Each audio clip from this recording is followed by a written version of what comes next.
দেশের মানুষকে লুটপাটতন্ত্র থেকে বের করে আনতে। আপনারা জানেন বিগত 16 বছরে উন্নয়নের নামে মেগা প্রকল্প নিয়ে কী পরিমাণ লুটপাট হয়েছে।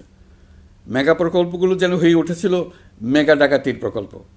আমরা দায়িত্ব গ্রহণের পরপরই বিভিন্ন উন্নয়ন প্রকল্প পুনরায় মূল্যায়ন করে দেখেছি যে প্রায় সব প্রকল্পেই ভৌতিক ব্যয় ধরা হয়েছে। শুধুমাত্র সড়ক পরিবহন ও মহাসড়ক বিভাগ, সেতু বিভাগ, রেল মন্ত্রণালয়, বিদ্যুৎ বিভাগ, জ্বালানি ও খনিজ সম্পদ বিভাগ, এই 5টি বিভাগে ব্যয় সংকোচ করা হয়েছে 46,308 কোটি টাকা। এই টাকা দিয়ে জ্বালানি খাতে সমস্ত বকেয়া মিটিয়ে দিয়ে বকেয়ার পরিমাণ শূন্যে নামিয়ে আনা হয়েছে। বৈদেশিক ঋণ পরিশোধ করে সব ধরনের ঋণের ফাঁদ থেকে বেরিয়ে আসা আমাদের অগ্রাধিকার। দেশে বিনিয়োগ বাড়ানো ও নতুন কর্মসংস্থান তৈরিতে আমাদের গুরুত্ব দিতেই হবে। তা না হলে এদেশকে আমরা যে স্থানে নিয়ে যেতে চাই সেখানে নিয়ে যাওয়া সম্ভব হবে না।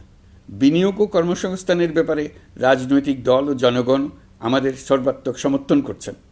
সকলের মধ্যে ব্যাপক আগ্রহ, কৌতূহল আমাদের অনুপ্রেরণা যোগাচ্ছে।